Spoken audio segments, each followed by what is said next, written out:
Hello வணக்கம். இது உங்கள் சிவி ஈஸோடு சொல்கிறோம். எப்படி இருக்கீங்க? இப்போ பார்த்தீங்கன்னா வேதா அமித் அவர்களுடைய ஏஞ்சல் தேவதை வந்துட்டு அந்த மழலை பேச்சில், அதாவது கல்லங்கப்படமில்லாததான் குழந்தை, அந்த குழந்தையிலையும் ஒரு தெய்வ குழந்தை தான் இந்த பொண்ணு. எதுவுமே அந்த பொண்ணுக்கு இருக்காது, எந்த இதுவுமே இருக்காது. ஸோ அந்த பொண்ணு வந்துட்டு இங்கே இருக்கிற ஹவுஸ்மேட்ஸ்க்கெலாம் ஒரு பேர் வச்சுருக்காங்க அழகாக.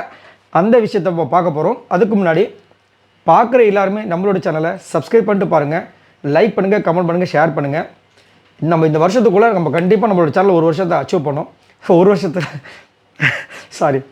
1,00,000 அச்சீவ் பண்ண போகிறோம். ஏன்னா நல்ல ஒரு சப்போர்ட் கொடுத்துட்டே இருக்கீங்க, வந்துகிட்டே இருக்குது. இன்னும் ஒரு 1200 இல்லை 1070 சப்ஸ்கிரைபர் தான் வர வேண்டியது இருக்குது.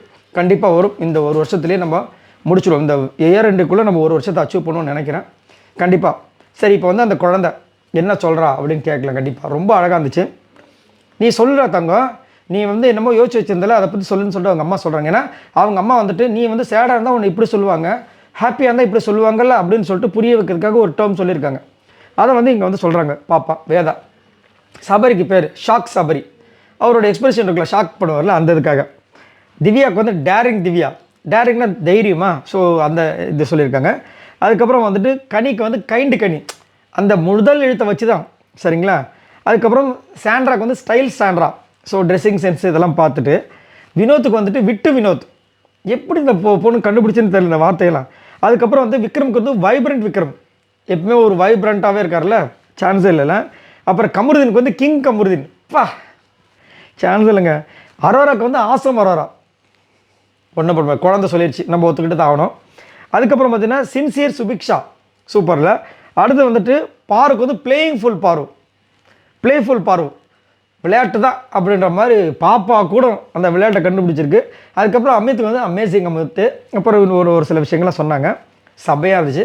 அதுக்கப்புறம் இப்போ தனியாக கூப்பிட்டு போய் காலையில் ப்ரொமோவில் நடந்துச்சுல, சேச்சியோட கேமு பார்த்து இது பண்ண, அந்த கேமு அவங்க ஒன்று ஏமாத்துறாங்க. அவங்க நிறைய பிக் பாஸ்லாம் பார்த்துலாம் இது பண்ணியிருக்காங்க. ஆனால் இவங்க பேசுகிறத பார்க்கும்போது நம்மளுக்கு இவங்கள வந்து கண்டஸ்டன்ட் அவ்வளோ இறக்கியிருக்கலாம் போலக்குன்னு கடற்கடன்னு போகுது அவங்களோட வாய்ஸு.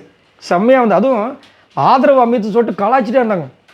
இவங்க உள்ளே வச்சுருக்காங்களே பேர், இவர் வந்து எல்லாருக்கும் ஆதரவு கொடுக்குறாருன்னு, அதனால் ஆதரவு அமித் அப்படின்னு சொல்லிட்டு பேர் வேறு வச்சு கலாய்ச்சிட்டு இருந்தாங்க. பயங்கரமான இருக்காங்க. எனக்கு தெரிஞ்சு கண்டிப்பாக வந்துட்டு நெக்ஸ்ட் சீசனில் வந்துட்டு ஸ்ரீரஞ்சனி இருப்பாங்க அப்படின்னு எனக்கு தோணுது. உங்களுக்கு என்ன தோணுதுன்னு சொல்லுங்கள். பயங்கரமாக டபால் டிப்னு அடிக்கிறாங்க. ஸோ மீதியெல்லாம் இப்போ தான் வந்து பேசிகிட்டு இருக்காங்க. பார்க்கலாம் என்ன நடக்குதுன்னு. உங்களோட கருத்துக்களை சொல்லுங்கள். வேதாவோட அந்த விஷயங்கள் எப்படி பார்க்குறீங்க? சான்ஸ் இல்லைங்க. பாய் நண்பர்களே.